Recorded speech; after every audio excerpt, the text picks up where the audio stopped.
Bueno, vamos a las preguntas, a ver acá. Gracias, Presidenta. Muy buenos días. Gaspar Vela, de Grupo Milenio.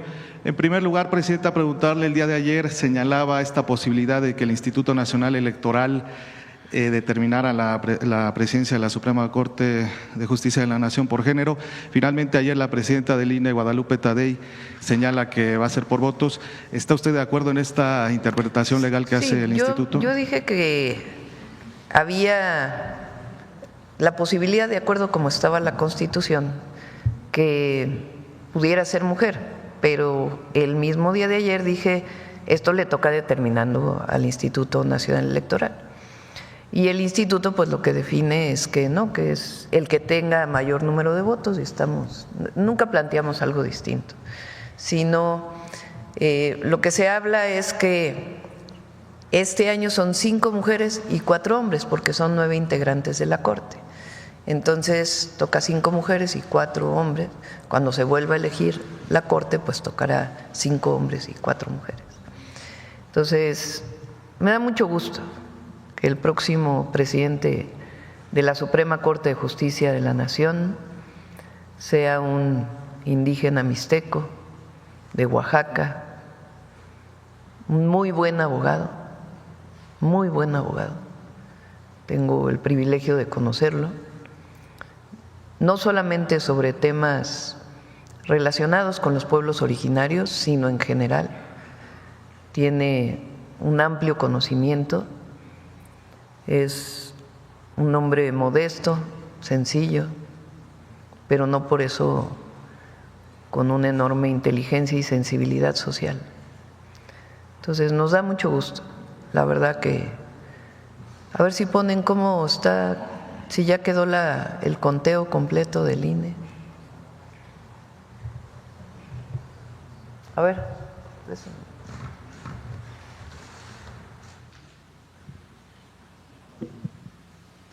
¿Cuántos votos tuvo al final? A ver si viene abajo. 12. La participación ciudadana 12.91%, o sea, casi 13%. Y estas las actas computadas. ¿Qué porcentaje de actas son? ¿O de boletas? Aquí está, actas 99.8%, o sea, prácticamente ya terminaron. Vamos abajo. Aguilar Ortiz Hugo. Votos 6.078.082 votos. Solo Hugo sacó más votos que el PRI en el 2024.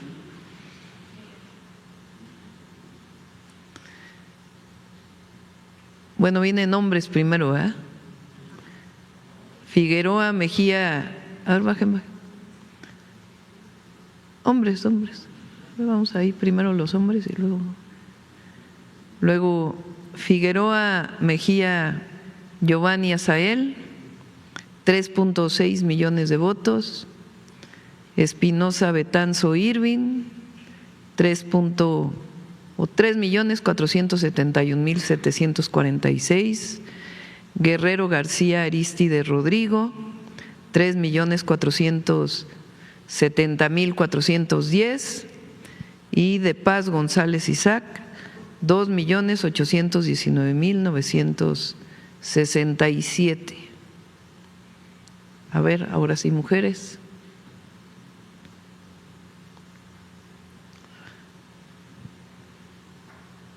Batres Guadarrama Lenia, también creo que tuvo más votos que el PRI, 5.744.290.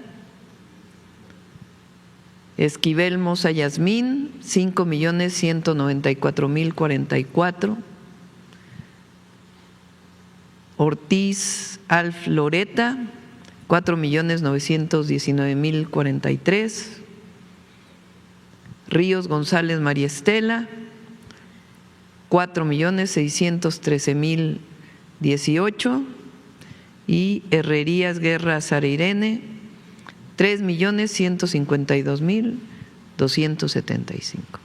Ese es el resultado de la votación, y El presidente de la Corte es Hugo.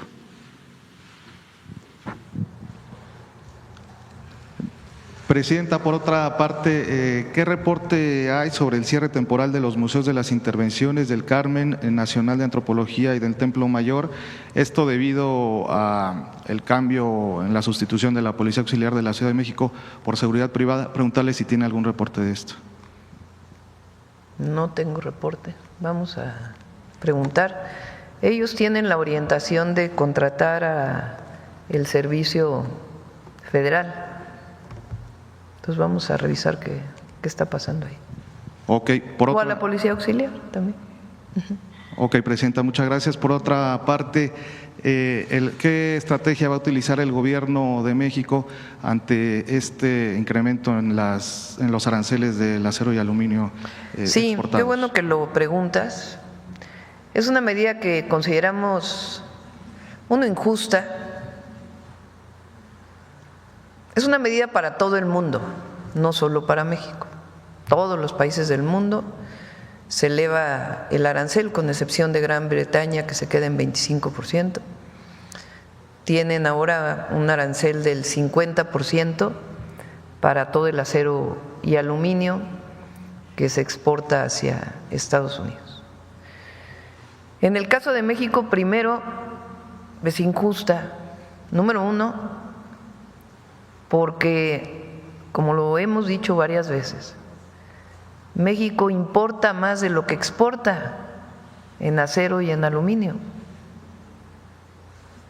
Entonces, formalmente se pone un arancel cuando hay un déficit, se dice. O sea, déficit quiere decir que para Estados Unidos, que México exportara más de lo que está importando. En nuestro caso importamos más acero. Entonces es injusto. Segundo, desde nuestra perspectiva no tiene sustento legal, porque hay un tratado comercial. Se está viendo por razones de seguridad nacional de Estados Unidos. Y ayer mismo la vocera de Casa Blanca dice que hay muy buena colaboración en todos los términos con México, incluido el tema de seguridad. Entonces, no creemos que tenga sustento. Y la otra es insostenible, porque así como en autos, en la construcción de un auto hay muchas autopartes que pasan de un lado a otro de la frontera, en el caso del acero también. Entonces, ¿qué vamos a hacer? El día de hoy tenemos una reunión con las cámaras del acero y el aluminio. Ya habíamos avanzado mucho con Estados Unidos en un acuerdo especial para México. Entonces, hoy tenemos una reunión con la Cámara del Acero y el Aluminio. ¿Es aquí, Presidenta? El viernes, sí, en algunos casos no pudieron, no van a llegar físicamente, entonces va a ser a distancia. De algunos de ellos que no viven en la Ciudad de México. ¿A qué hora está programada, perdón, Presidenta? A las 11:30. Dos, el secretario de Economía, Marcelo, tiene una reunión tanto con el secretario de Tratados Comerciales como con el secretario de Comercio en Estados Unidos. Y si no hay un acuerdo, pues ya nosotros estaríamos anunciando la próxima semana. Porque nuestra responsabilidad, primero, es proteger el empleo a las y los trabajadores mexicanos. Y segundo, pues a la industria del acero. 50% de aranceles pues representa una afectación a la industria del acero y el aluminio muy grande. Ya de por sí el 25% representaba problemas, pero íbamos resolviéndolo con la disminución de importaciones de otras regiones del mundo. Entonces, si no, pues la próxima semana estaremos también anunciando algunas medidas que estaríamos tomando nosotros. que no tiene que ver con un ojo por ojo, no, sino de protección de nuestra industria y nuestros empleos. Es una medida de apoyo a la industria del acero, que tiene una historia en México enorme, a la industria del aluminio y a los empleos que generan estas industrias, que es muy importante. Entonces, México tiene también que protegerse, que fortalecerse. Entonces, no estamos de acuerdo, no creemos que sea justa ni sostenible, porque encarece todo, y esperamos llegar a un acuerdo. Si no se logra, pues estaremos anunciando también algunas medidas que tenemos que tomar necesariamente para fortalecer y proteger los empleos. No es un asunto de venganza, en inglés le dicen retaliation, no, es un asunto de protección de nuestros empleos y de nuestras empresas. Finalmente, Presidenta, el día de ayer también el gobierno de Estados Unidos dio a conocer restricciones a las visas de funcionarios centroamericanos por los médicos cubanos, por la explotación de médicos cubanos a través de trabajo forzado. Ellos argumentan eso. ¿Qué postura tiene su gobierno respecto a esto? Y si ustedes ven algún riesgo para México con esta sanción. Pues primero, no es trabajo forzado, ¿no? Bueno, tendría que demostrarse. En el caso de México, pues hay un contrato con Cuba y otros países por el problema que tuvo México en el periodo neoliberal, que dejaron de formarse médicos. Entonces hay un contrato para que médicos cubanos ayuden a la población en México. Entonces no vemos ningún problema en eso. Es legal, es abierto y no tiene problema. Muchas gracias, Presidenta. A ver, vamos por acá.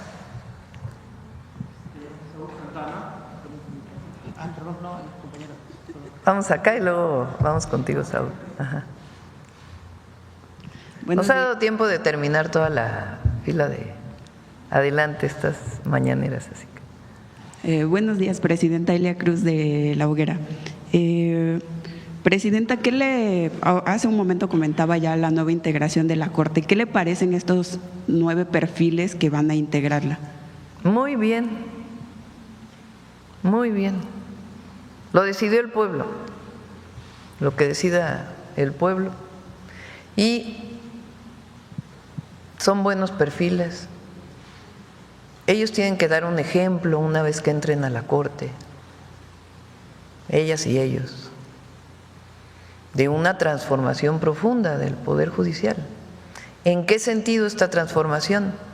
De que haya justicia para todas y para todos en México. Tienen que dar ejemplo de austeridad comparado con la parafernalia del poder actual, desde mi punto de vista.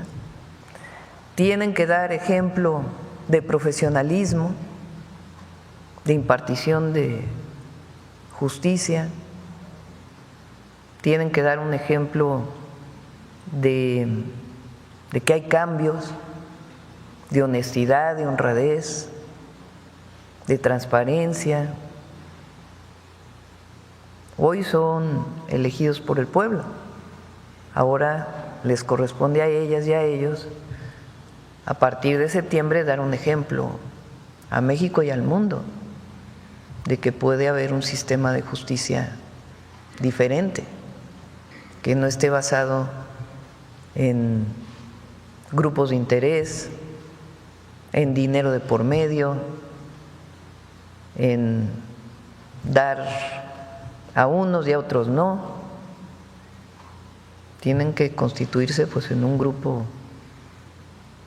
de mucha presencia, en el sentido no en los medios de comunicación, sino en el sentido de que se note en México que llegó también la transformación al Poder Judicial. Y no es un asunto político, es un asunto de honestidad, de sencillez, de modestia, de austeridad y de impartición de justicia. Entonces yo creo que lo van a hacer muy bien, muy bien. Presidenta, hablando justamente de la Corte, La actual Corte, desde su integración con la reforma del entonces presidente Ernesto Zedillo, en La Hoguera hemos hecho un recuento de esto, una serie de publicaciones donde hacemos un recuento, entre ellos pues todas las reformas principalmente impulsadas por el expresidente Andrés Manuel López Obrador, que echaron atrás todos los privilegios de los que fueron sujetos más bien, pero también las resoluciones, algunas de las resoluciones que hicieron en contra del bolsillo de los ciudadanos en general. Por ejemplo, el haber permitido que se grabara o se cobrara interés sobre las cuentas bancarias, por ejemplo, el haber permitido o haber declarado inconstitucional cuando la entonces Asamblea del Distrito Federal empezaron a cobrar los estacionamientos en las plazas públicas, en los centros comerciales. Ellos declararon inconstitucional cuando los diputados habían dicho, bueno, ok, van a cobrar los estacionamientos, pero den 2 horas gratis para los clientes y a partir de la segunda un precio preferencial, pero lo echaron para atrás y entonces es algo que todavía los ciudadanos pues seguimos pagando. ¿Cómo dejar ir a esta Corte que actualmente existe en la impunidad? No es un asunto de persecución, lo dije el otro día. O sea, no, yo creo que eso nunca ayuda a unas sociedades. Si en el proceso de entrega-recepción encuentran irregularidades, pues tendrán la responsabilidad de hacer las denuncias correspondientes, administrativas, y si en su caso hay de otro tipo, penales, pues tendrán que hacerlas. Pero tienen que marcar una diferencia a partir de que lleguen hacia adelante. Hay mucha expectativa.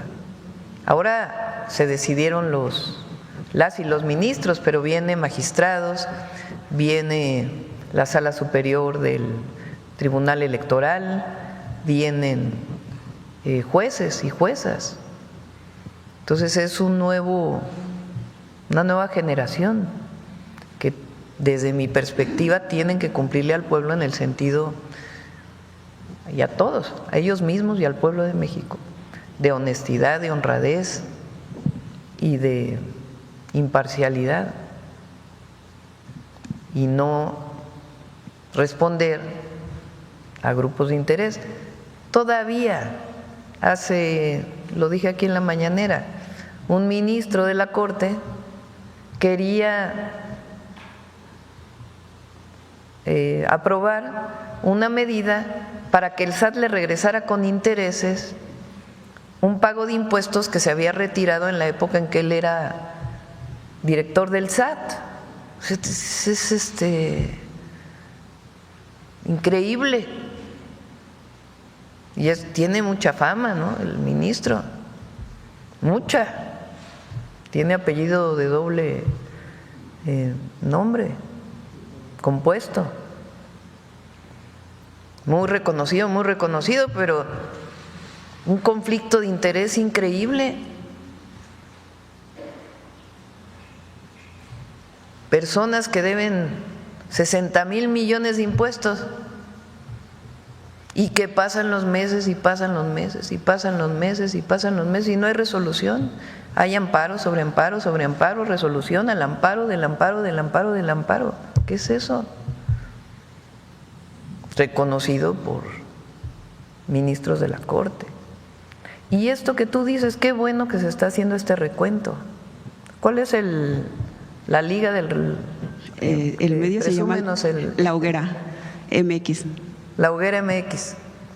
Porque qué bueno que se hace esto, pues de una revisión de resoluciones de la Corte, no solo de los últimos 6 años, sino de antes. Pero esta impunidad, Presidenta, o estas resoluciones no abonan a la falta de justicia que todos los mexicanos piden. Sí, y si hay un caso especial que es factible legalmente revisarlo, pues que se revise. Ya lo determinarán los propios ministros y ministras. Pero me parece que lo más importante pues es a partir de septiembre mostrarle al mundo que cuando el pueblo decide, decide bien. ¿Y estas acciones no se podrían revertir, por ejemplo, de parte de su gobierno? ¿Presentar iniciativas para que se reviertan? Pues habría que ver en particular, pero yo creo que viene un periodo muy importante de que se demuestre el verdadero Estado de Derecho. El verdadero Estado de Derecho.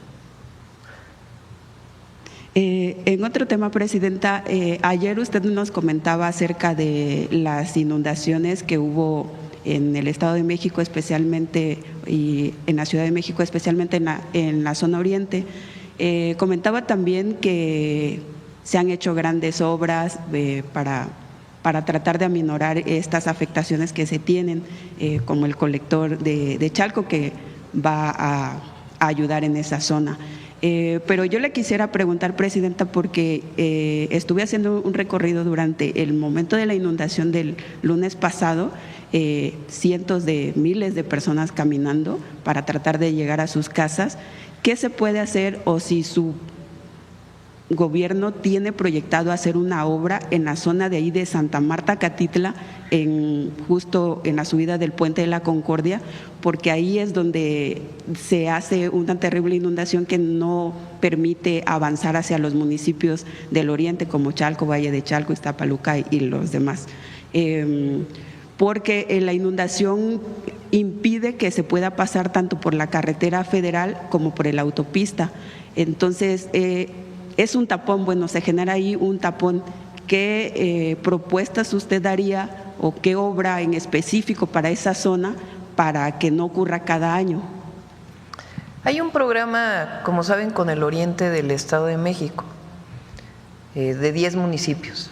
Ahí hay planteadas obras de mejora del acceso al agua potable, drenaje, saneamiento. Ahí está incorporada Conagua, está Jesús, Secretaría de Infraestructura, Comunicaciones y Transportes, está la parte de transporte público que también se está apoyando,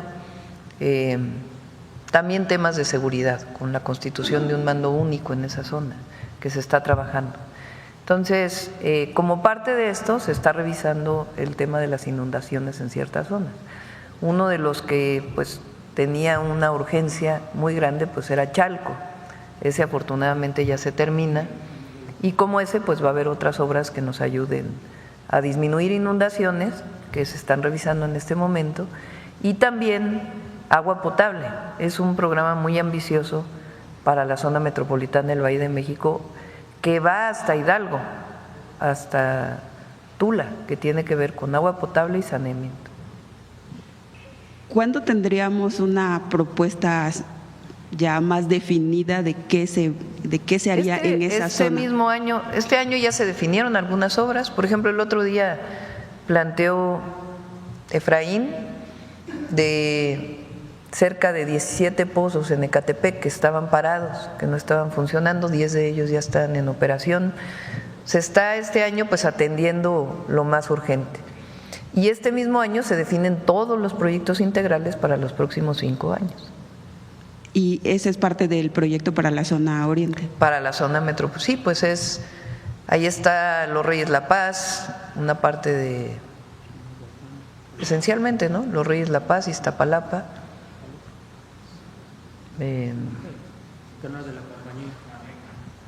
Sí, en esta parte de Santa Marta, pues ya es Ciudad de México, Santa Marta, Catitla, pero viene una zona donde un lado está Iztapalapa y del otro lado Los Reyes La Paz. Ahí hicimos, cuando fui jefa de gobierno, hicimos un pequeño puente, el Emiliano Zapata, que se puede ver por debajo del trolebús elevado, porque hay una colonia, Emiliano Zapata justamente, de la alcaldía Iztapalapa, que fue creciendo y toda la colonia salía por una alcantarilla de agua por debajo de la carretera que viene de Puebla. En la Virgen. Entonces se hizo ese puente y ahora todo el trolebús elevado se hizo justamente este cruce en Santa Marta, Catitla. Y ahí también se están haciendo planteamientos para acceso de agua potable, que son zonas con problemas de acceso a agua potable, y drenaje o saneamiento. Ese día del recorrido, ya nomás quisiera expresarle ese sentir de las personas. Había miles de gente caminando desde Metro Guelatao hasta La Paz, 9.1 kilómetros tuvieron que caminar para llegar a tomar otro transporte para dirigirse a sus casas. Había gente muy enojada, pues hay gente resignada también porque decía cada año es lo mismo, aunque digan que son lluvias atípicas, es algo que se genera siempre y no se tiene una solución. Y entre ellos había una señora que se quejaba amargamente de usted, decía que usted estaba acostada en su cama mientras ella estaba caminando como peregrino, decía. Entonces, yendo más como para que lo tenga presente, presidente. Sí, a ver, por supuesto que cuando ocurre una situación así, pues hay enojo.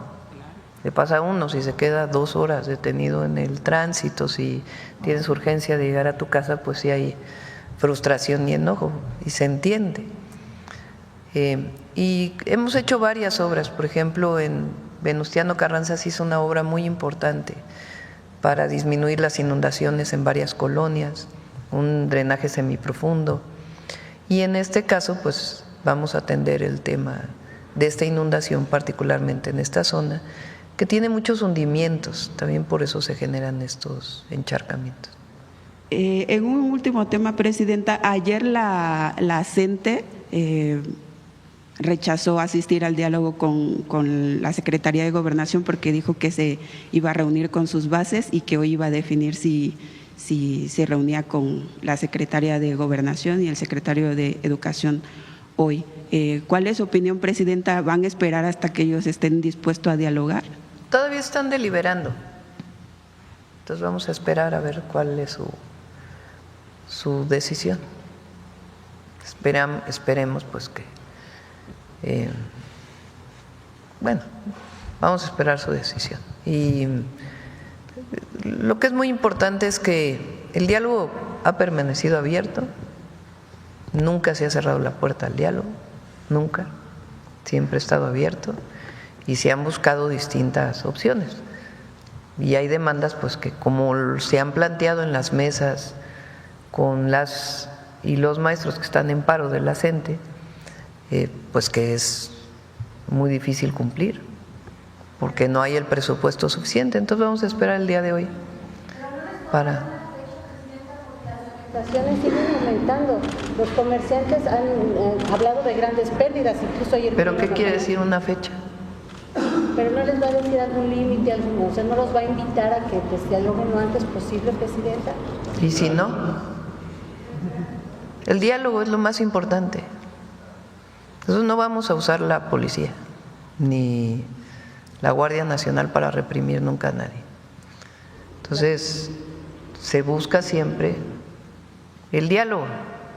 No estamos de acuerdo, pues no estamos de acuerdo, pero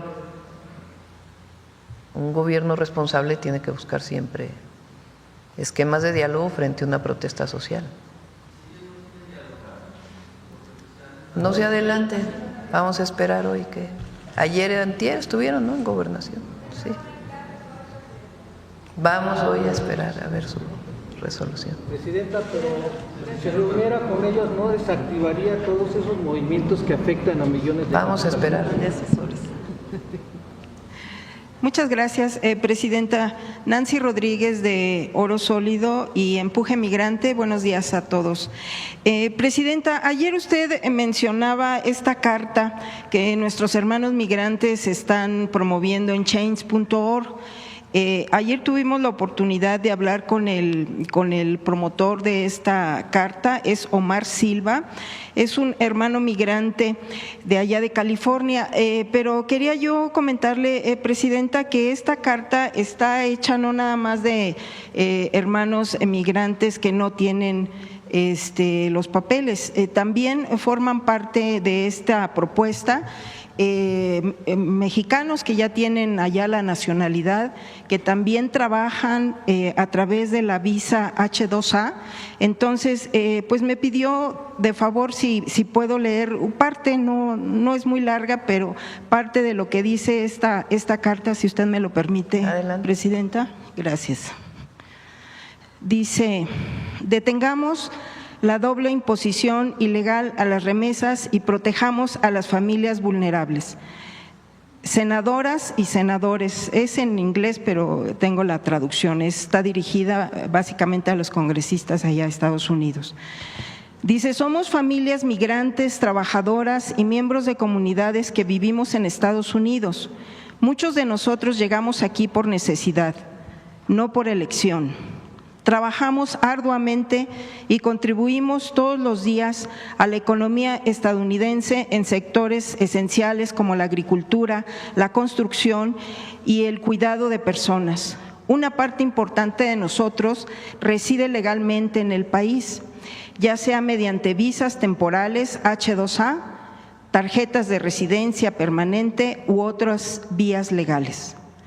Les escribimos para exhortarles a rechazar la sección 112105 del proyecto de la ley titulada One Big Beautiful Bill, que propone un perjudicial impuesto del 3.5% sobre las remesas que enviamos para apoyar a nuestras familias en México.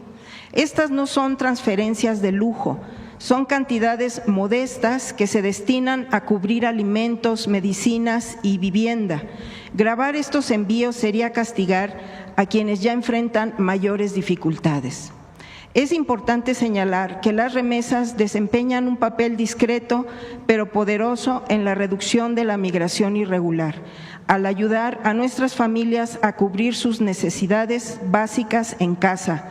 Les damos la oportunidad de permanecer arraigados en sus comunidades, disminuyendo significativamente la posibilidad de que emprendan el peligroso viaje hacia el norte. Las remesas también suelen llegar a los hogares con mayores carencias, muchos de ellos encabezados por mujeres que dependen profundamente de este apoyo. Este impuesto afectaría con mayor dureza a estas familias, empujándolas a una pobreza más profunda y ampliando las brechas de géneros existentes. Además, este impuesto equivaldría a una doble tributación. Ya contribuimos con más de 120,000 millones de dólares anuales en impuestos en Estados Unidos y esta nueva medida nos obligaría a pagar de nuevo, simplemente por ayudar a nuestros seres queridos. Es injusto y violaría el tratado bilateral fiscal vigente entre Estados Unidos y México, creado precisamente para evitar que las personas sean gravadas dos veces por los mismos ingresos. No pedimos un trato especial, solo consideración justa y equitativa. Respetuosamente, millones de personas migrantes y sus familias trabajadoras. Esta es la carta que usted mencionaba el día de ayer, Presidenta. Sí. Y también en la entrevista con él, pues desgraciadamente, Presidenta, siguen los abusos precisamente allá, pero de estos trabajadores con las visas H2A. Quería yo informarle, Presidenta, que desgraciadamente son más de 300,000 visas, pero en algunos estados les piden moche para darles las visas. Hay algunos que les piden hasta 100,000 pesos y tienen que pagarlo ya sea antes o cuando regresan. ¿Quién se las pide? Hay algunos funcionarios en Chiapas, en Oaxaca, en Guerrero. Entonces, ellos… Pero la visa la otorga Estados Unidos, sí, ¿no? Sí, pero la promueven en los estados. Entonces, esto… O sea, coyotes, pues. ¿Cómo, perdón? Coyotes, supongo. Exacto, exactamente, sí, son coyotes. Entonces, que se revise esta entrega de estas visas.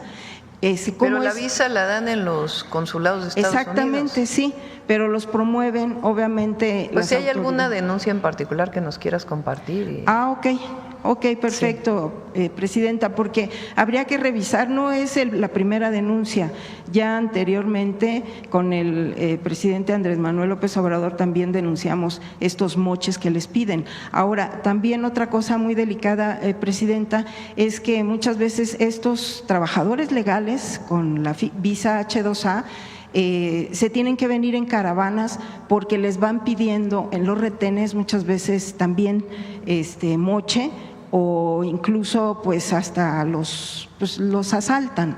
Entonces, déjeme informarle también que hay algunos pues contratistas allá de Estados Unidos que han tenido que contratar vuelos charters para evitar estos abusos al regreso de estos trabajadores. Entonces, son cuestiones que hay que revisar y que tienen años, ¿no? Entonces, algunas caravanas especiales, algunas fechas especiales, no sé, ustedes son los que… Sí, si nos das más información, con gusto. Sí, hacemos con Sergio Salomón, que ya está en migración. Exactamente. Un esquema sí. de apoyo, sí. Sí, y bueno… en otro tema, Presidenta, el año pasado, precisamente en el mes de agosto, se llevó a cabo aquí en este recinto el Congreso Continental de Medios Alternativos, incluso, bueno, pues impulsado por el propio presidente Andrés Manuel López Obrador. Llegaron compañeros de todo el mundo, más de 300, y muchos seguimos en comunicación, la gran mayoría, afortunadamente. Hemos tenido algunas reuniones en la Cámara de Diputados, algunos de ellos participaron en la mesa de telecomunicaciones. Entonces, aquí le traigo una carta que pues están solicitando si habría la posibilidad de que se volviera a hacer este congreso y si se En septiembre fue, ¿no? En poquito agosto. antes de que… Sí. ¿En agosto? Un mes antes de que… ¿Finales de agosto? De que usted llegara, sí. Entonces, querían saber si cuentan con su apoyo. Sí, sí, por supuesto. Que si se podría hacer nuevamente esta Lo organización. programamos. Sí. Ok, aquí le dejo el documento. Y ya por último, Presidenta, en reciente visita que usted hizo a Pasta de Conchos, cuando estábamos haciendo la transmisión a través de nuestro canal, bueno, usted estaba informando que ya se habían recuperado 21 cuervos y, bueno, me preguntaron si el dueño, Germán Larrea, de Grupo México, era el que estaba pagando el rescate. Entonces, yo la última información que tuve es que no, que era No, es recurso todo federal. el recurso del gobierno. Sí. Y en aquel entonces la secretaria del Trabajo, ahora Luisa María Alcalde, informó que eran aproximadamente alrededor de 4,000 millones de pesos. Entonces yo le quería pedir si fuera posible que nos detallaran esos gastos o esa inversión de justicia y resarcir este daño que hasta que llegaron ustedes como movimiento, pues se les está dando respuesta, y sobre todo para el público, porque sí hay gente que piensa que tal vez está poniendo dinero y no. Yo le contesté que no, pero sí me gustaría saber, confirmarlo con usted. Son recursos federales. La obra está a cargo de Comisión Federal de Electricidad, que a su vez contrata especialistas en este tipo de minas, que son quienes han estado haciendo este trabajo, contratistas, empresas que conocen de estos temas, y se sigue financiando con recursos federales hasta que no se encuentre al último minero. Y que finalmente, como le dije yo en el chat, lo estamos pagando con nuestros impuestos, es parte del dinero de los mexicanos que estamos apoyando este plan de justicia y dignidad que ustedes llevaron a cabo. Sí, y además de resarcimiento integral a las familias y algunos apoyos que se continúa pues cerca de las familias para lo que requiera. Muchas gracias, Presidente. Gracias. ¿Tú? Sí. Gracias, presidenta. Mara Rivera, de Enfoque Noticias. Yo quisiera preguntar su opinión respecto a los resultados de las elecciones en el sentido de los votos nulos que, bueno, se ve superan en número a los candidatos a los ministros con más respaldo. Según los resultados preliminares del INE, más de 10 millones de boletas fueron anuladas en esta elección del Poder Judicial, presidenta. Bueno, no sé si fueron 10 millones porque… A ver, ¿cuánto es el total de 13% de la votación? A ver si lo tienen por ahí, número total de votos. Pero la gente tiene derecho a anular su voto. Tiene derecho. El tema aquí es que quien va a ser el presidente de la Corte pues tuvo más de 6 millones de votos. Imagínense. Hay mucho, también hay que decirlo, mucho racismo, mucho clasismo.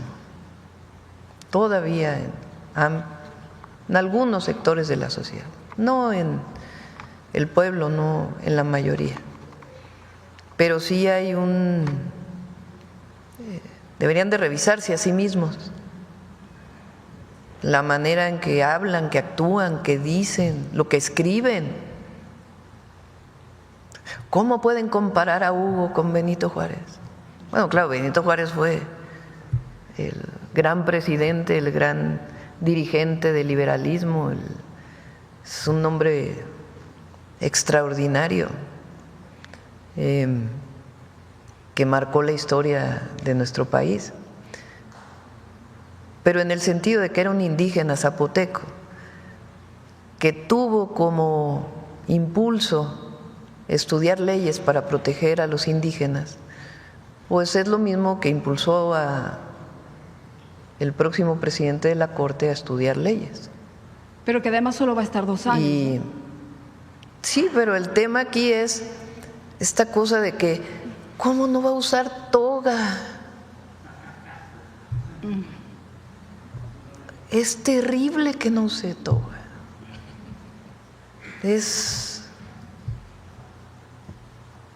¿Qué tiene malo que use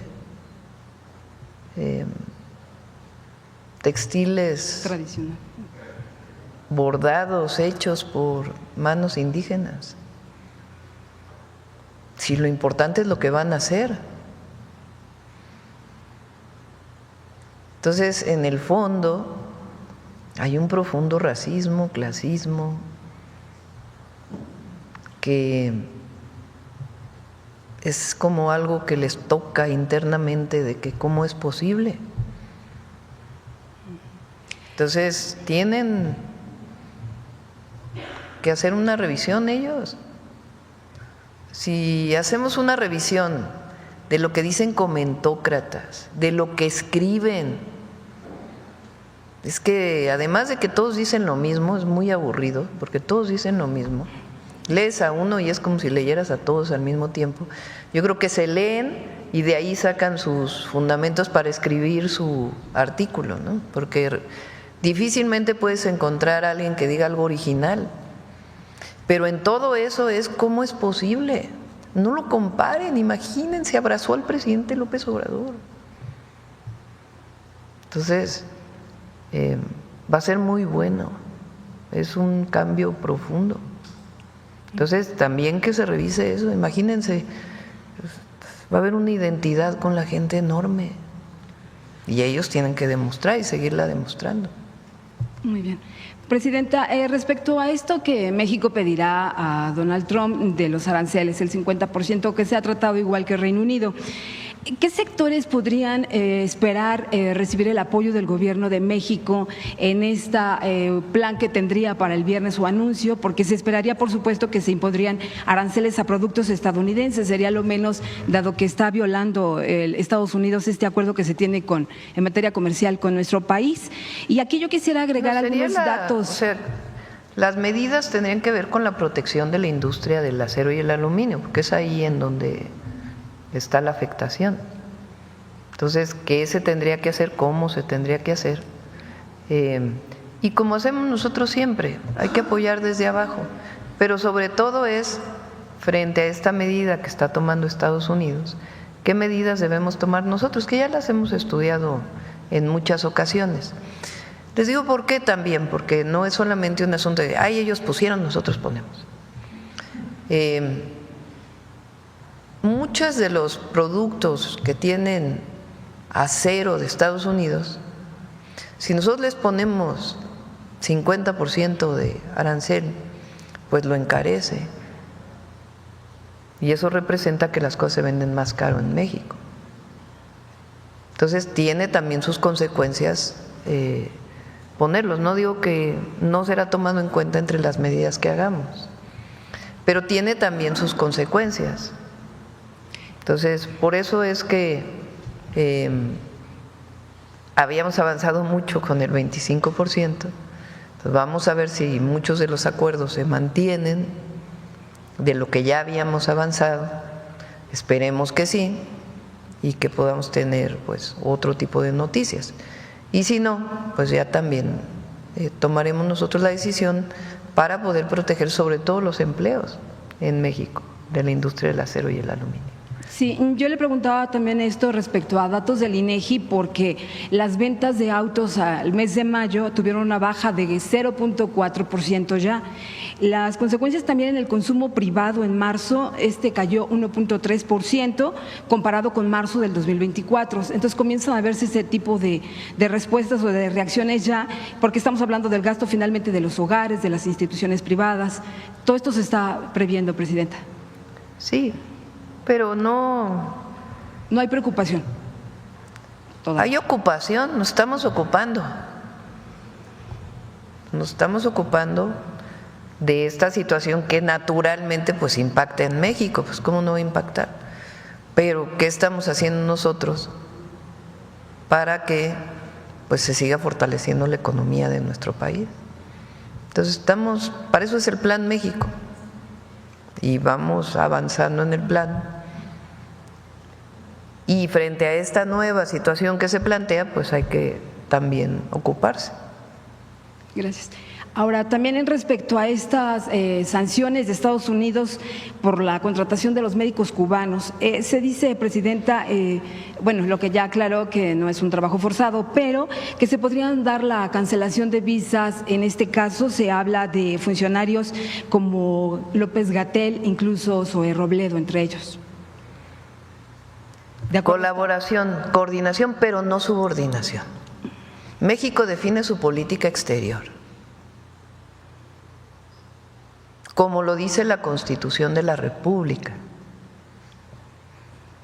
Si tomó en su momento el presidente López Obrador una decisión de invitar a médicos de distintos lugares del mundo para poder, en su momento en la pandemia, apoyar a las y los mexicanos, y después para atender el espacio de médicos especialistas que México no tenía, producto de una política que evitó que se formaran médicos especialistas en México, política deliberada, pues es una decisión que se tomó para apoyar a las mexicanas y a los mexicanos. Entonces, esas decisiones las toma el gobierno de México. México fue el único país, estamos hablando de hace muchos años, que votó en contra del bloqueo a Cuba. El único país que votó en contra del bloqueo a Cuba. Es decir, hay una historia de política exterior que viene de tiempo. Entonces, esa política exterior pues no se puede definir en función de otros, sino de los intereses de la nación y del pueblo. Okay. Y ya por último… Entonces, ¿qué esperamos? Respeto. Es lo que siempre hemos pedido. Respeto y trato de iguales, que hasta ahora hay un trato de iguales. Porque, repito, lo que hoy tenemos de los aranceles al acero y al aluminio es a todo el mundo. Por supuesto que nosotros respondemos como México, pero es a todo el mundo, no es algo que vaya en contra de México, es a todos los países del mundo. Lo de los automóviles es a todos los países del mundo. De hecho, Canadá y México tenemos algunas características preferenciales, pero es a todo el mundo. Y lo del amago al retiro de visas, ¿ustedes pedirían en su momento pues que se argumente bien que… Viene recuerden que viene el subsecretario del Departamento de Estado, que ya fue embajador en México en el periodo del presidente López Obrador, cuando el primer periodo del presidente Trump, conoce México. Entonces, y fue muy sensible en el momento en que fue embajador. Entonces, pues ya platicaríamos temas. Hasta ahora no se nos echó saber nada en particular para México. Dos cosas nada más, Presidenta. Se dice que la plataforma oficial del gobierno mexicano, la de trabajen.gov.mx, fue víctima de un grave hackeo que dejó expuestos pues los datos del personal, profesionales de miles de personas que aspiraban a cargos públicos en la administración federal. Y la segunda tiene que ver con, bueno, pues… No es ¿cierto? No es cierta esta, no es cierta. Es otra, ¿cómo dices? Fake news. Okay. Fake news. Ajá. Bueno, y la segunda tiene que ver con un grupo de estudiantes, entrevistamos a 2 de ellos, después inmediatamente ya se acercaron un grupo de, pues ya casi eran como unos 10, y ellos, bueno, Paula Palomares, que nos explicaba una residencia de cirugía, la realizaba en cardiotorácica en el INER, cardiotorácica en el INER, denuncia pues que ha sufrido toda serie de amenazas de muerte, violencia de género, falta de apoyo por parte de la administración y de la UNAM, así es que busca ayuda para reubicarse en otros hospitales, completar su especialidad porque estaba a 1 año de terminar, destacando que su caso pues refleja problemas de pues más amplio abuso que no se ha explorado, discriminación y formación y que simplemente se ha venido ignorando. Así fueron relatando cada uno su propia situación, y en el caso de Juan Cervantes, él es ex residente de cirugía igual en Pemex, denuncia acoso, maltrato, que incluso se vino a exponer con todavía la administración del presidente Andrés Manuel López Obrador, pero hasta ahorita, bueno, vuelve otra vez a sufrir esta situación y en pocas palabras pues critican corrupción y falta de ética en la enseñanza médica y que bueno, si el país está carente de especialistas, son varios, ya le digo que van a entregar hoy una carta en Atención Ciudadana que no han podido terminar y que piden apoyo de su parte, Presidente. ¿Todos son del INER?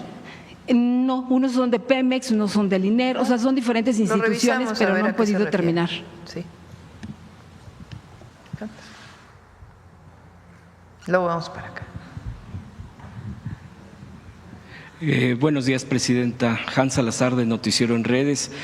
Preguntarle sobre lo que dijo la vocera de la Casa Blanca a propósito de todo este tema, sobre el reconocimiento de las relaciones con México, precisamente porque se ha trabajado bien con usted, la menciona, como presidenta de nuestro país, que ha hecho lo que se tiene que hacer para disminuir el tráfico de fentanilo, que ha bajado, cito sus palabras, vertiginosamente. De aquí ellos consideran sus propias estadísticas, bastante de aquí, de México, hacia Estados Unidos. También mencionan la migración como una mejoría sustantiva. ¿Qué comentario tendría, Presidenta? Pues en efecto hay mucha coordinación y colaboración por interés de ambos países. Siempre dije que no queremos que el fentanilo llegue a Estados Unidos, a los jóvenes de Estados Unidos o a estadounidenses, tampoco queremos que llegue a jóvenes mexicanos ni a ningún lugar del mundo. Pues porque es ninguna droga, pero en particular el fentanilo pues es muy peligroso.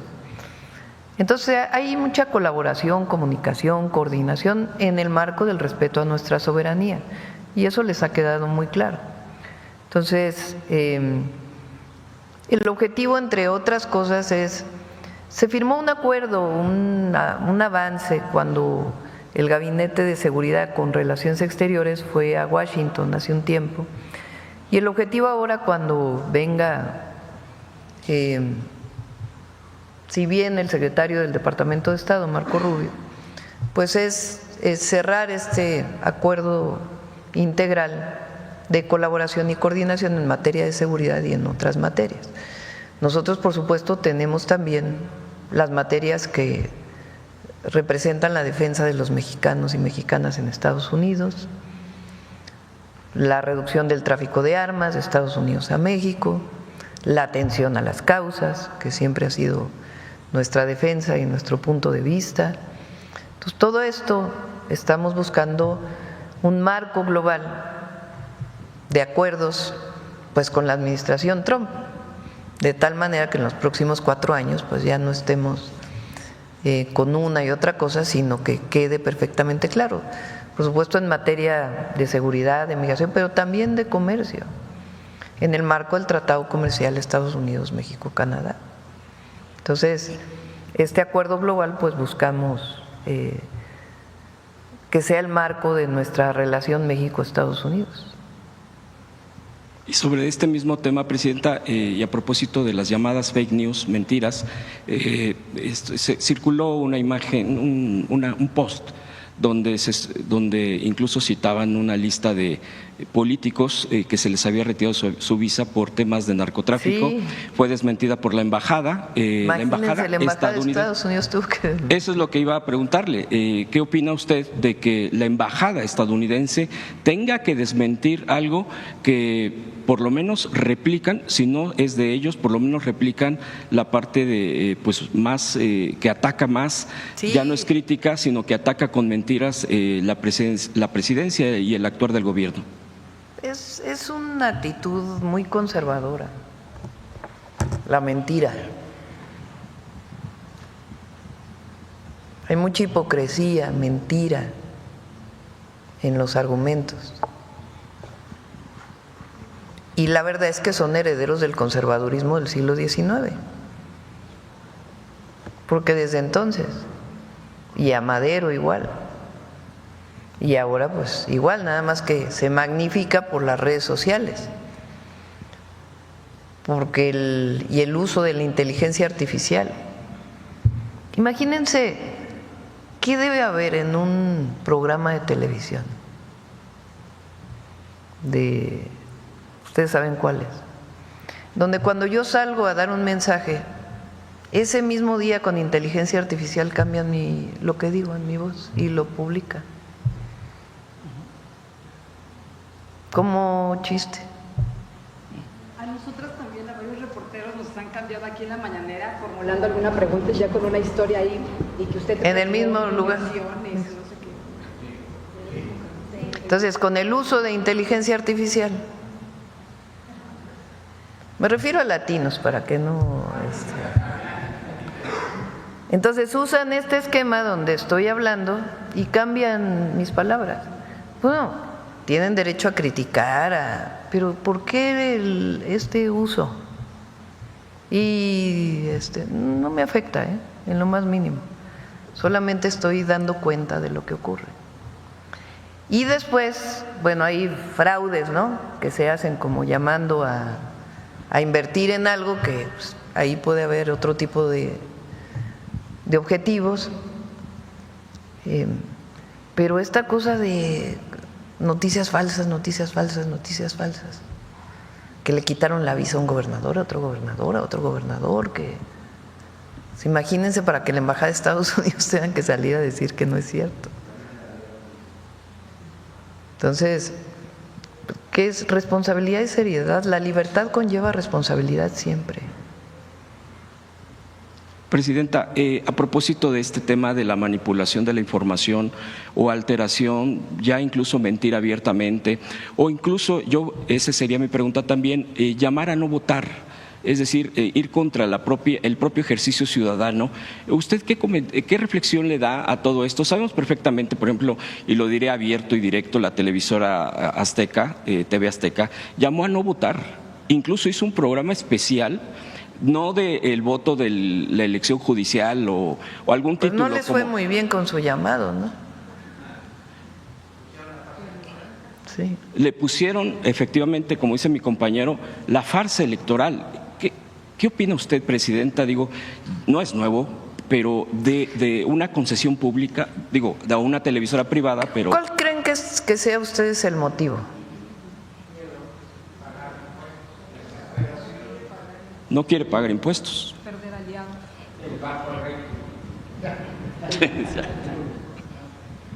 Pues así como que qué impacto tuvo O sea, que voten 13 millones de personas en una elección al Poder Judicial y que el presidente de la Corte tenga más de 6 millones de votos. Imagínense, es algo inédito frente a 100 votos, ¿no?, del Senado que hubiera tenido. Presidenta, y aprovechando el tema del día de hoy sobre la infraestructura… En el fondo que hay, perdón que te interrumpa, no tienen ya impacto. O sea, hay mucha desesperación porque no tiene receptividad en la gente, en el pueblo. Han perdido mucha credibilidad, muchísima. Entonces, llaman a no votar. ¿Por qué llaman a no votar? ¿Qué impacto va a tener eso en el futuro? Prácticamente nada. Mejor que se organicen, ¿no? Porque así muy organizados, pues no están. Como les decía, el presidente del PAN llama a no votar y sus gobernadores votan. O sea, así que qué organizados. Llaman a una marcha y no pueden llenar ni la mitad del Monumento a la Revolución. Y los oradores. Entonces, ¿qué hay en este momento desde mi perspectiva en México? Mucha conciencia. Y la gente sabe. Entonces hay reconocimiento del movimiento al que representamos. Presidenta, y comentaba que a propósito de la presencia del secretario de Infraestructura, Comunicaciones e Infraestructura, y todo lo que ha mencionado a propósito de lo que estamos viviendo con la época de lluvias o el inicio. El día de ayer la jefa de gobierno de la Ciudad de México, Clara Brugada, anunció la inversión sobre ciclovías. Es algo que también usted tuvo bajo su responsabilidad en la Ciudad de México.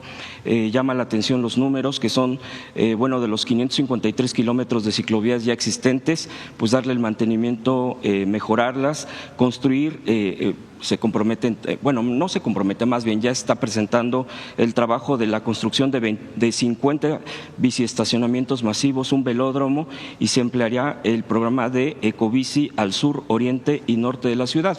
Entre otros aspectos más detallados, los 300 kilómetros adicionales durante su gobierno. Preguntarle primero, ¿cuál es su opinión al respecto sobre esta infraestructura? Y es facilidad, obvio, la movilidad de la ciudad es fundamental, pero también creo que este tema de lo que estamos viviendo, lo que mis compañeros ya también han dicho, compañeros, sobre la negación de las lluvias, los resultados cuando vienen este tipo de trombas, porque eso fue lo que sucedió hace unos días en la ciudad, y que esto puede llegar a dar alternativas para aminorar por lo menos el uso de vehículos. En fin, ¿cuál es su opinión? Y si en este tema hay alguna otra posibilidad o dimensionar cómo se puede apoyar al país en algunos estados, trabajar con estados, no necesariamente con el presupuesto público del federal, sino que también con presupuestos de los estados, de municipios del país, si le han preguntado, si le han propuesto, sino con asesoramiento y acompañamiento. Presidenta, quisiera su opinión. Bueno, hay una orientación mundial a que en las ciudades se use la bicicleta por diversas razones. Una ambiental, pues obviamente la bicicleta no contamina. Dos, pues los embotellamientos que hay en las ciudades, que la bicicleta siempre es una alternativa. Y lo que se busca con la bicicleta, pues en general son tramos más cortos, ¿no? Porque no cualquiera puede ir 40 kilómetros en una bicicleta o no tiene la edad para hacerlo.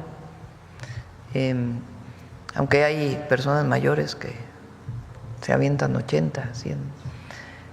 Pero bueno, entonces busca siempre que la ciclovía, pues un espacio seguro para la movilidad en las ciudades.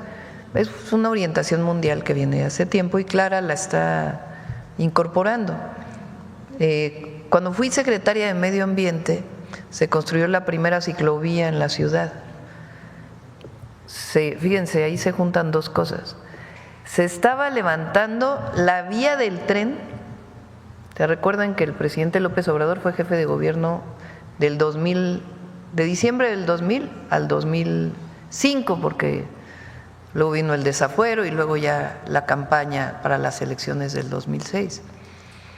Pues justo acababa de pasar, llevaba poco tiempo, la privatización de los ferrocarriles. Entonces la vía del tren México-Cuernavaca, que a nosotros muchos nos tocó todavía el tren México-Cuernavaca, que después fue principalmente de carga, pero nos tocó. Cuando lo privatizan, deciden que ya deje de funcionar, que no es rentable, porque pasaba por muchos tramos de la ciudad, pues que estaban en medio de la ciudad. Entonces deciden que no es rentable la empresa a la que se la privatiza. Y entonces se pone a levantar las vías como fierro viejo. Como fierro viejo. Era jefe de gobierno el presidente López Obrador y era secretario de Medio Ambiente. Entonces había un movimiento cuando se construyeron los segundos pisos, era justo la época 2002 más o menos que iniciaba todo esto, que decía es que construyen segundos pisos, pero ¿dónde están las ciclovías? Entonces, en aquella época, pues como secretaria fui a ver al jefe de gobierno y le dije, oiga, ¿por qué no? Si se levantan las vías se va a invadir la vía, el derecho de vía se va a invadir. ¿Por qué no compramos el derecho de vía al gobierno federal y hacemos una ciclovía? Y le gustó la idea y en efecto se hizo. Entonces hizo la primera ciclovía sobre la vía del tren México-Cuernavaca, desde Polanco hasta el límite con Morelos. Muchísimos kilómetros, esa fue la primera ciclovía que se hizo. Ahí hay puentes todavía que se hicieron con Tridilosa, con un hijo del ingeniero Eberto Castillo, para cruzar Periférico y otras cruces importantes. Por primera vez se usó el famoso ecocreto ahí en el suelo de conservación para que se filtrara el agua. De ahí llegó Marcelo a la jefatura de gobierno y continuó con las ciclovías. Él hizo el domingo que se sigue hasta ahora, el cerrar Reforma para que lo use la gente para andar en bici. Se construyeron ciclovías. Después Mancera hizo algunas y luego nos tocó a nosotros construir cerca de 200 kilómetros de ciclovías nuevas. Y ahora pues me da gusto que Clara recupere esta idea de los cicloestacionamientos, porque ayuda mucho si uno anda en bici, deja la bici en un cicloestacionamiento segura y luego se sube al metro y entonces puede hacer transferencia. Entonces, qué bueno que continúe con ello. Por último, Presidenta, ¿qué opina sobre que el Museo Nacional de Antropología gana el premio Príncipe de Asturias de la Concordia 2025? O princesa, ¿no? Es princesa de Asturias, Ajá. discúlpeme, ya estoy cambiando. Sí. También hay un príncipe, también sí, hay un premio sí, príncipe. hay un princesa de Asturias por ser heredero de una larga tradición en defensa y preservación de una parte esencial del patrimonio antropológico de la humanidad. ¿Cuál es su comentario? Y le agradezco las respuestas. Pues a ver si empiezan por ahí a pensar en el perdón. Pues sí, ¿no? Es un gesto de parte de la corona española reconocer al Museo de Antropología. Entonces, pues ya dieron el primer pasito. Espero que continúen en este proceso de reconocimiento pleno a los pueblos originarios, a las grandes civilizaciones del pasado, a los pueblos de hoy y a las grandes atrocidades que se cometieron durante la llamada conquista española.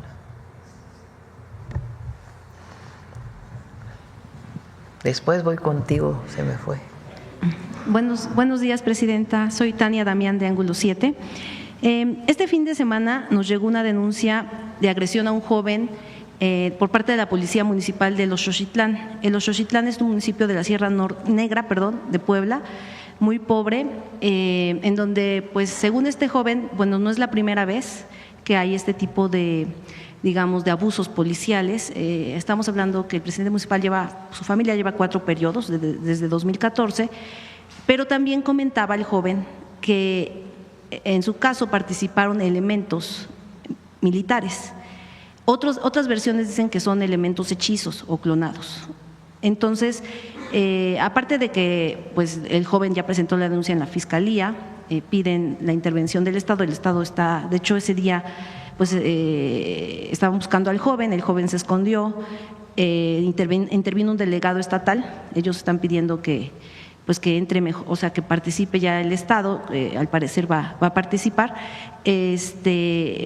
pero también causa este tipo de, bueno, la petición de que se investigue, si es así, que participen elementos, digamos, militares pues presencian, no es que participen, sino presencian, y ellos dicen que hay muchos abusos, digamos, policiales de la policía municipal. Y que hay como pues una complicidad, o sea, por una parte está esa versión de que pues presencian esos hechos, por otra parte está la versión de que hasta podría ser militares clonados con la anuencia igual de la presidencia municipal. ¿Cuál es su opinión? Pues danos el dato para revisarlo, por supuesto. No debe haber abuso policial. Muchas gracias. De hecho, ahí se va a construir la Universidad Rosario Castellanos, en Xochitlán. Sí. Es una comunidad, estamos hablando de uno de los municipios más pobres del país, Sí. o sea, no solo de Puebla, y también pues ya se está buscando, bueno, el gobierno del Estado está buscando ya ese espacio para la universidad. Y bueno, también otro tema sobre 2 comunidades indígenas en Puebla. Es Alpanocan, San Antonio Alpanocan y San Pedro Benito Juárez. Alpanocan pertenece a Xochimilco, San Pedro Benito Juárez pertenece a Atlixco, estamos hablando de la Mixteca, al sur del estado.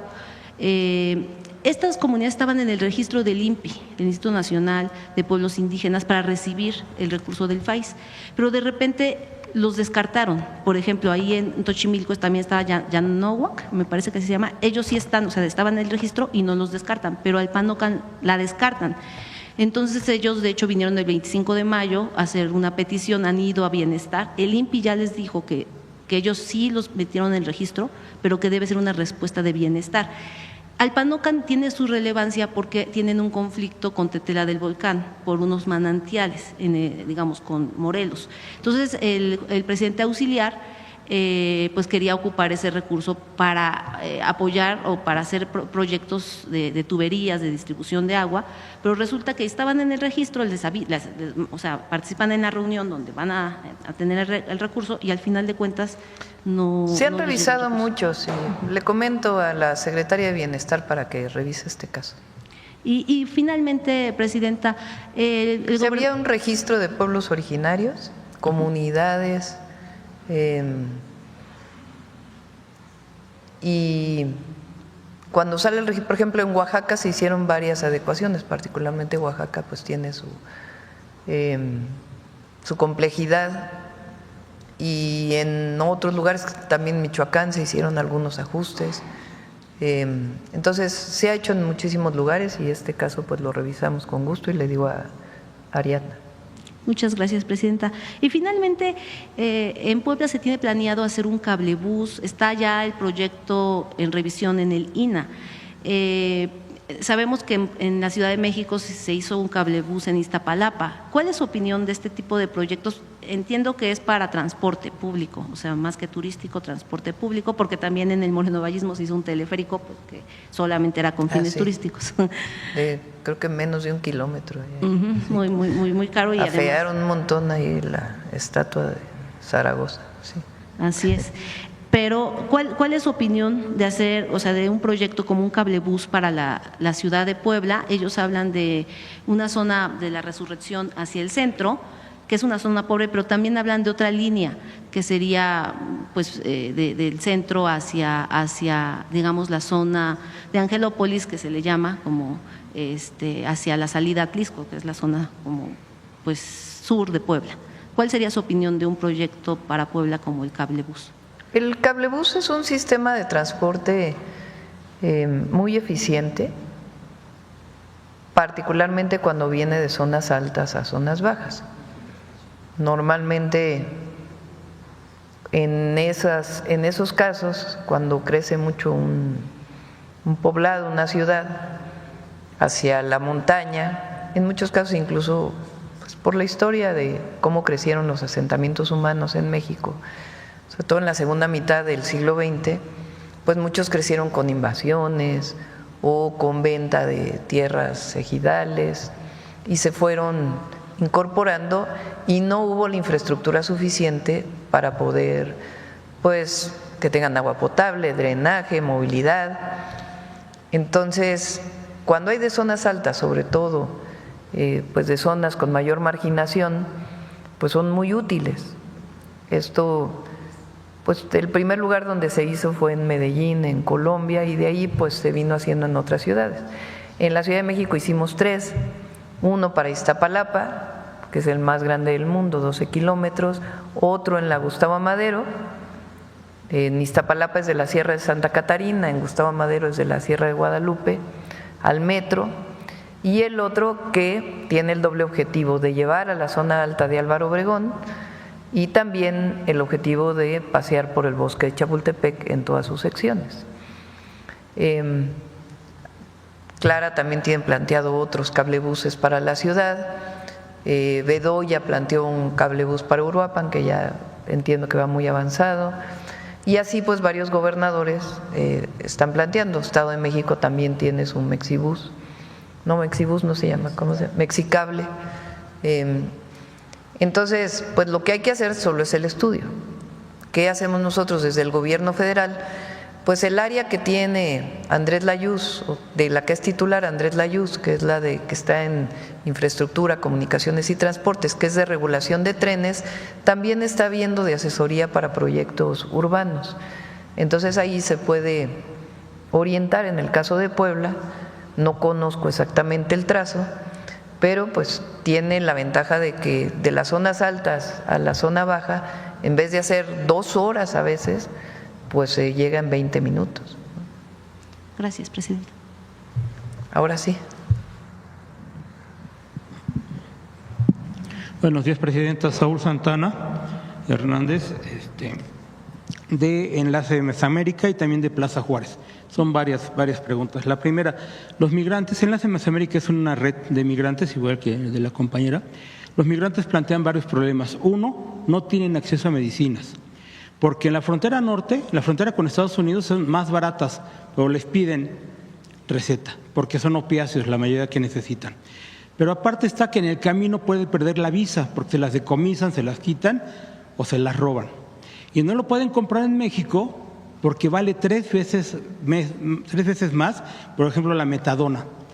No se pueden enfermar los migrantes, presidenta, porque ni aquí Pero ni la allá. metadona es particularmente para problemas de sobredosis, ¿no? Es un opiáceo, sí, pero ese es por decirle el más grave. Pero de ahí para abajo hay medicamentos que ni pueden comprar los allá. médicos ¿Cómo se llama el medicamento que ayuda? Me estaba confundiendo, Ese. perdón. Ajá. La cosa es que lo tienen que adquirir de algún modo, pero el puro paso ya es problema. En una situación, uno de nuestros corresponsales, Caro, le quitaron la camioneta y le Pero quitaron un la visa. opiáceo tiene que ser recetado. Ajá. Pero si es recetado aquí o allá, si acá vale 3 veces más, pues ya para qué me enfermo, ¿no? Esa sería la situación concreta. Sí, Bueno, hay que ver qué medicamentos, porque,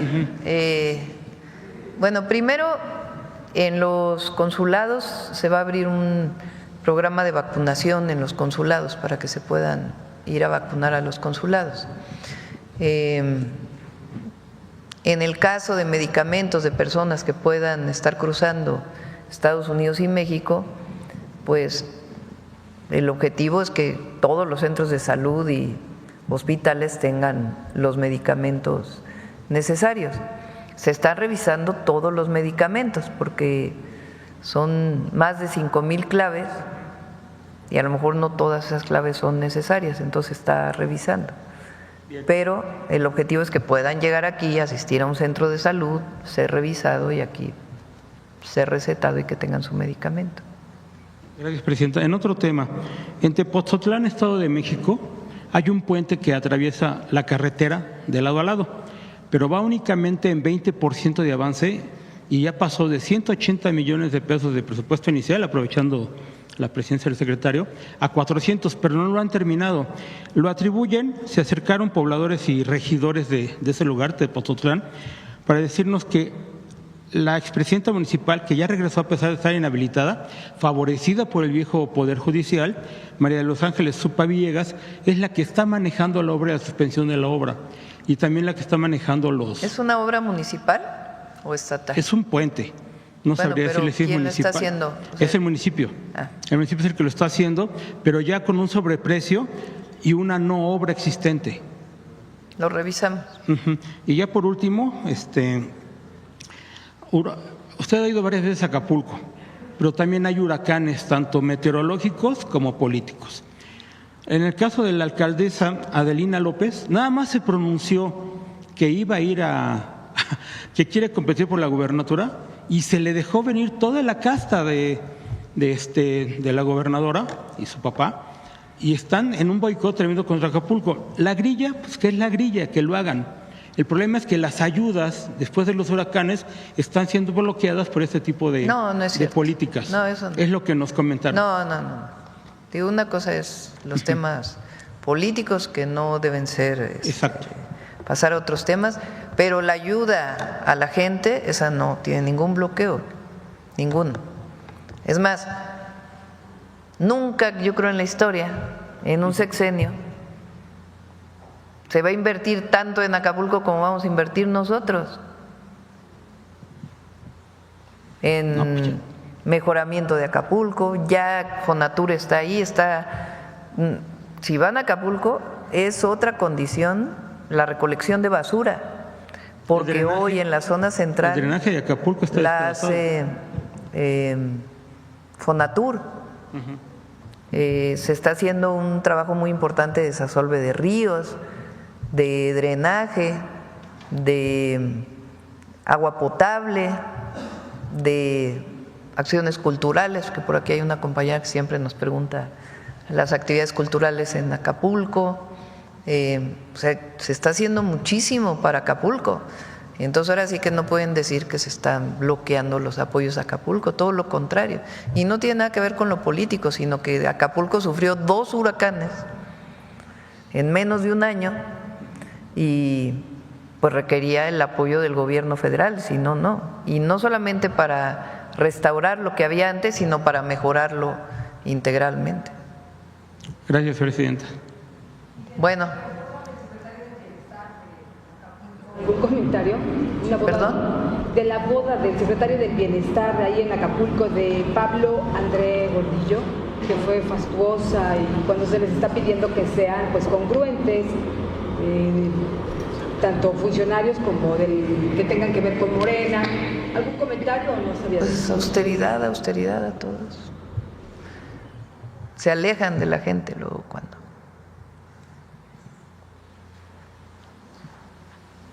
Perdón.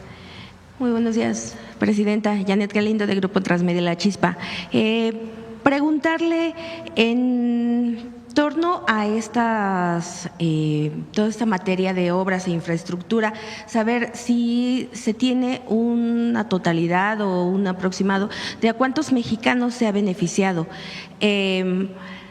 Y también con respecto a la parte que se va a trabajar, que nos comentaban hace rato, Macuspana, el tramo Macuspana-Tabasco, nos comentaba que bueno, este trabajo que se está haciendo va a ser durante un periodo largo. También saber si hay algunas alternativas y bueno, para que tampoco afectar tanto a los locatarios, a los lugareños. Gracias, presidente. Sí, en cuanto a generación de empleos, se utiliza un parámetro que es por cada $1,000,000 invertido, es un empleo directo y 2 indirectos. Eso les da idea. Estamos hablando de este año 53,000 millones, entonces estamos hablando de casi 150,000 empleos. En cuanto a beneficios directos, tenemos lo que llaman TDPAs, el tránsito diario promedio anual, de cada una de estas carreteras y eso es lo que nos da el número de habitantes beneficiados.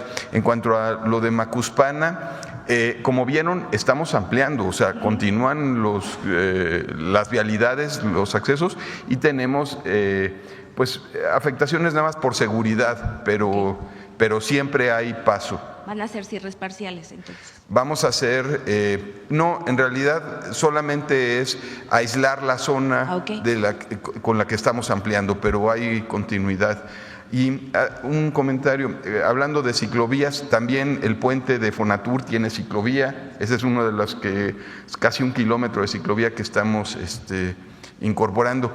Y algo que se me pasó a decir, en total han sido 1,450 licitaciones. De esas, creo que 20 son de invitación restringida y el resto son públicas. De esas, llevamos 1,050 ya falladas, el resto están en proceso. Esto suma Capufe con SICT. Okay.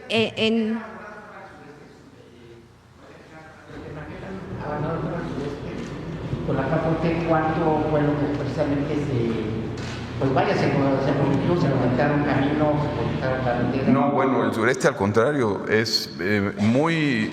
ha tenido una gran intervención desde la administración pasada. Aquí ya no reporté lo que está haciendo la Secretaría de la Defensa, que ya está por concluir el proceso de reconstrucción. Ellos están interviniendo cerca de 1,000 kilómetros en total de diferentes vialidades que se utilizaron en el proceso constructivo de Tren Maya. Para lo del Tren Maya. Pero ya van muy bien, tenemos los reportes, es más, damos seguimiento porque es un convenio entre SICT y la Defensa, ¿sí? y van muy bien, ya está por concluir. Ok, ¿a una fecha aproximada que se prácticamente concluya? Es este mes. En reuniones de gabinete con la presidenta hemos estado dando seguimiento y han estado informando los reportes. Ok, y estas licitaciones que nos comentaba, estas que faltan, más o menos ¿para cuándo terminarán? Es junio prácticamente, si vieron las fechas, lo que nos falta arrancar, todo está para fallarse en junio, que son algunos puentes. Hay que recordar, buscamos también que mucha de la obra se haga por empresas locales. Entonces también eso nos lleva a tener tramos y dividimos por frentes de trabajo, por eso la gran cantidad de licitaciones. Y la mayor parte también caen, ya la nueva ley de obras también tiene un apartado donde indica que en condiciones similares es un criterio el asignarlo a una empresa local, justamente para generación de empleo. Ok, muchísimas gracias, secretario. Gracias, presidenta. Y hablando de otro tema, bueno, pues ya comentaban también los compañeros con respecto a estas lluvias que se dieron en días pasados, que finalmente afectan a mucha gente. Sin embargo, pues también con esto se dio una recuperación en el Cutzamala. No sé si nos pudiera comentar cómo está esta recuperación y, bueno, los beneficios que va a traer. Todavía sigue habiendo incendios, imagínense, en las zonas donde no ha llovido, particularmente en el noroeste. Cutzamala se ha recuperado solo al 50% más o menos. Todavía las presas no tienen una recuperación mayor. Ha llovido pues, principalmente en el centro sureste del país. Donde hubo también problemas importantes fue en una pequeña localidad en Puebla y en Mineral del Oro en Hidalgo, que también ahí pues está apoyando Laura Velázquez y vamos a ver si se requiere un apoyo adicional. Muchísimas gracias, presidente. Gracias.